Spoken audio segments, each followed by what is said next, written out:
G'day, Tragic here, and welcome to turn 1 of Mage Night. We're playing Shades of Tezla. There are big evil avatars we have to deal with. And, well, let's get straight into this. I've already done all the initial setup, so we're just going from here. Basically, we have a lot of influence in this hand and movement. So I think the plan here is to go 1, 2 to the monastery. And to do that, I think we're just going to go pay out the green movement. And we're going to stop there. We're not in a big rush here. I mean, we're fighting against the dummy player, but the dummy player is pretty lenient. And there's no need for us to burn. I mean, we could burn all our cards now and probably hire something from the monastery. But I think it might be easier just to wait for the next turn. 1, 2, 3, 4. So we just draw one more card. At the monastery, we have Decompose. Now, I haven't used Decompose much, but it's only been recently, as in like in the last maybe 5 or 6 games, that I've really started to appreciate the power of cards that discard things from your hand. And you want them early too. You want to gain like a really good move action, right? From the offer, like something that gives you really good movement, and you get that from the advanced action offer. And then you want to use something to discard your crappy old walks and things like that. Like it's an idea very common in deck builders, obviously, but I've never really equated it to Mage Knight, because Mage Knights to me has always been about accumulating power. But cards like Decompose that allow you to discard things just makes your deck better, because you can pull greater cards. So we can buy this, which is very good, and there's also an illusionist that we can get at the monastery as well, which is probably a guy that we'll eventually want to replace. But the influence gain is excellent, and it does have 2 physical resistance, which is surprisingly good. Plus, target unfortified enemy is huge. Okay, so anyway, so that's number 1. We're just moving to the monastery and holding out. And 2,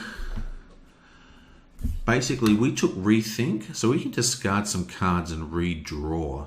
Now, if we look at, I should probably, I'll make a camera so it's easier for me to flick there.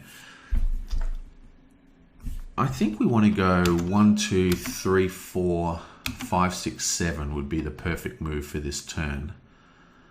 But I don't really know how we're going to get there. It'll allow us to reveal that. We'll get a crystal from here, and then we'll be able to fight this guy next turn. So that's really what we want to do. So to that end, I think what we're going to do, we can, because we took Rethink, we can discard up to 3 cards. So let's get rid of that. Let's get rid of that. And let's get rid of Improvisation. And then I'll just take 1, 2, 3. Group these up. And reshuffle that deck. Much better hand. Haven't got a lot of attack here. What have we got? 4, 5, 6, 7, 8 attack max. Anyway, still.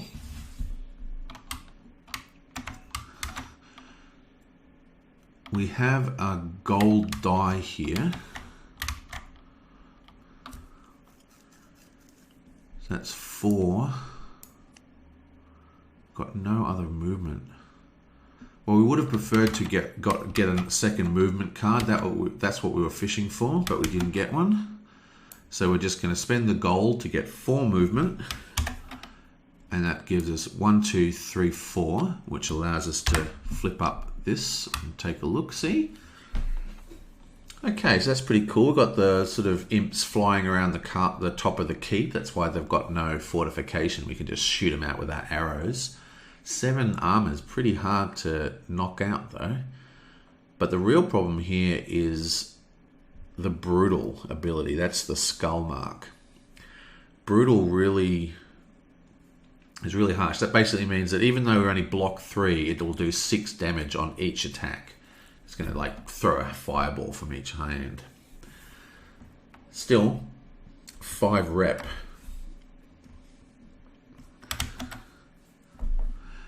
Now, let's just chuck that back. And go to Tuvok. Tuvok also doesn't have a particularly good hand. Got some influence. This is a great card though. It's got move, influence, attack, and block. Plus we've got quite a lot of attack and block here, and a movement. I think the best option here would be to go 1, 2, and then attack this guy. All we have to do is block 3 and attack for 4.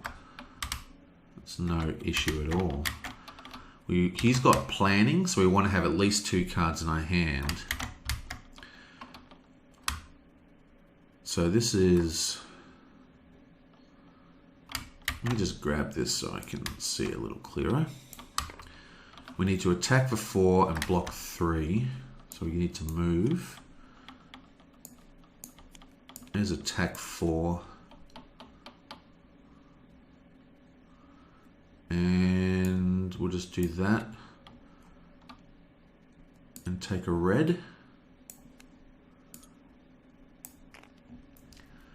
And that's pretty much it. So, we've spent 2 points to here, then we provoked the enemy who was there. He attacked us. We used a red mana to block for 4. He only attacks at 3. And then we attack for 1, 2, 3, 4, and that kills this guy, and he's out. Nice. So a few things happen here. For starters, Tuvok goes forward 1 because it's a rampaging enemy, and this gets discarded into the necromantic discard pile because it's not a normal monster. And then I'll just shuffle this. We get to draw a necromantic token, which will just stick up here. And this is Vial of Toxin. 1 source of physical attack gains +3, +2 if ranged, +1 if sieged. The bonus is locked if the attack is no longer physical. Wow. So basically, if I discard this token while I play this card, it would be an attack of 5. Very, very strong. Excellent stuff. So let's just chuck that back and reset. But we screwed up. We only have 1 card left. 1, 2, 3, 4, 5. Got to keep an eye on that. Okay, so we've got a green now. Now it's Wolfhawk's turn. Now Wolfhawk has the amazing movement abilities. So look, we've got all movement. So she's got the most movement. So I think, let me have a look here. We've got lots of, what are we going to do here? We don't need this influence. That's terrible. That's a bit of a dead card. Each other card providing move, including sideways, gives 1 extra move. 3, 6, 7, 8. 5, 6, 7, 8. So if we go bam, 4, 5, 6, 7, 8. And because we get a +1 movement from this guy. So that is actually 8 movement we've just produced. And that's going to take us to here.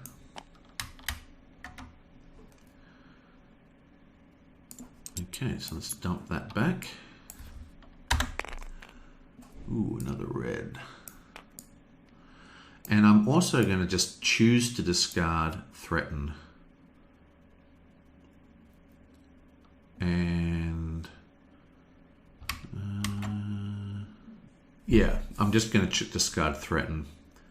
Oh, we had a great start, which means I should have had an extra 2 cards, which I didn't even realize.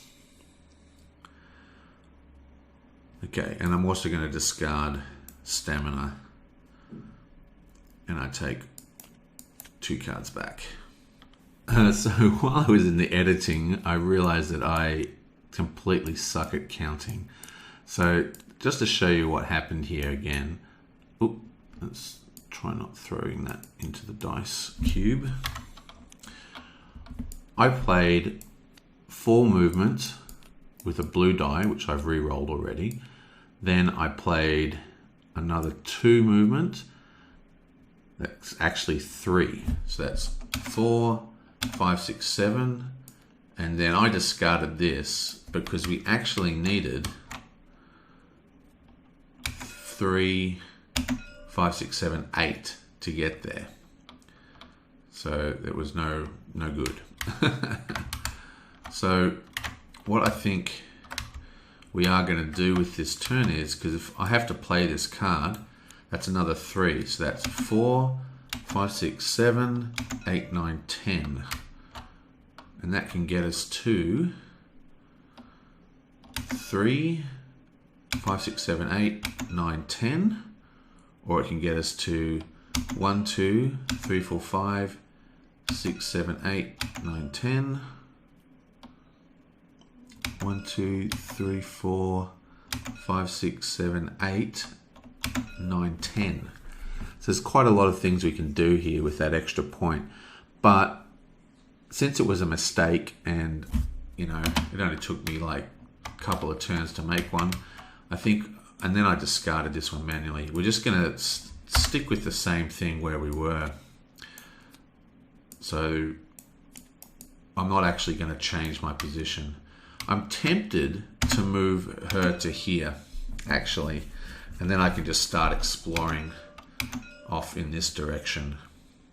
Because the goal is to get Wolfhawk and Etheria into the Necromantic Zone, and Bevalar and Tuvok into, you know, the Elementalist area. But I think for now, we're just going to sit where we are. And that is the end of our movement phase. So we didn't do a huge amount. Tuvok did kill a horrible skeleton monster. Athenia sort of went in the wrong direction. She actually wants to head into the necromantic area of the map, but she is very close to this area, so she might come down here and just grab it since she's here anyway. Wolfhawk is poised to attack there if needed, and this guy's probably going to head here. What we have to do now is just do the dummy deck. So let's give that a shuffle. And the way the dummy deck works is you just flip over 3 cards, and whatever the last card is, you then deal again as many cards as you have mana that matches that card. So this is a white card, and there is 1, 2 mana. So that's another 1, 2 cards that get flipped over. And that is the end of the first round. Pretty cool.